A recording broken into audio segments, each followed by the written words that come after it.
ദക്ഷിണ കാശി എന്നറിയപ്പെടുന്ന കൊട്ടിയൂരിൽ ഇനി ഒരു മാസക്കാലം വൈശാഖ മഹോത്സവത്തിന്റെ പുണ്യനാളുകൾ. വിവിധ ഭാഗത്തു നിന്ന് കണ്ണൂരിലെ കൊട്ടിയൂരിലെത്തുന്ന തീർത്ഥാടകർക്കായി വിപുലമായ സൗകര്യങ്ങളാണ് ഇത്തവണ ഒരുക്കിയിരിക്കുന്നത്. നാളെ വൈകിട്ട് നെയ്യമൃത് സംഘങ്ങൾ അക്കരെ കൊട്ടിയൂരിൽ പ്രവേശിക്കുന്നതോടെയാണ് ഭക്തരുടെ പ്രവേശനം ആരംഭിക്കുക. യാഗഭൂമിയായ കൊട്ടിയൂർ മറ്റൊരു യാഗത്തിനു കൂടി തയ്യാറെടുക്കുകയാണ്. വൈശാഖ മഹോത്സവ നാളുകളിൽ മാത്രം തുറക്കുകയും ഭക്തർക്ക് പ്രവേശനം നൽകുകയും ചെയ്യുന്ന ഇടം. സ്വയംഭൂവായ പ്രതിഷ്ഠ ദർശിക്കുവാനും വിശേഷാൽ ചടങ്ങുകളുടെ ഭാഗമാകാനും ലക്ഷക്കണക്കിന് ഭക്തരാണ് ഇക്കാലയളവിൽ ഇവിടേക്ക് ഒഴുകിയെത്തുക.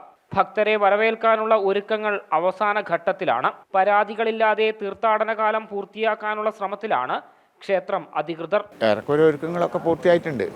അതായത് ഒരു 15 ബസ് സ്റ്റേറ്റ് ബസ് ടൂറിസ്റ്റായിട്ട് വിടുന്നുണ്ട്.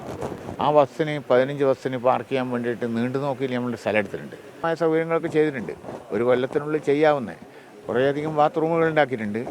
പിന്നെ പുഴയുടെ കടക്കുന്ന ഒരു പ്രശ്നമാണ്.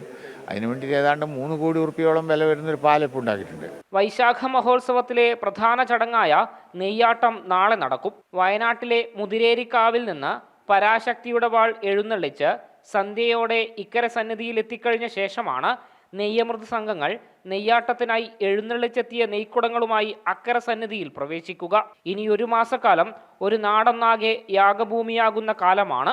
യാഗഭൂമിയായ കൊട്ടിയൂർ വീണ്ടും ഒരു വൈശാഖ മഹോത്സവത്തിനായി തയ്യാറെടുക്കുകയാണ്. ഭക്തരുടെ ഒരു വർഷം നീണ്ട കാത്തിരിപ്പ് കൂടിയാണ് ഇതോടെ പരിസമാപ്തി കുറിക്കുന്നത്. കെ സുബിത്തിനൊപ്പം മിഥുൻ പിള്ള, ജനം, കണ്ണൂർ.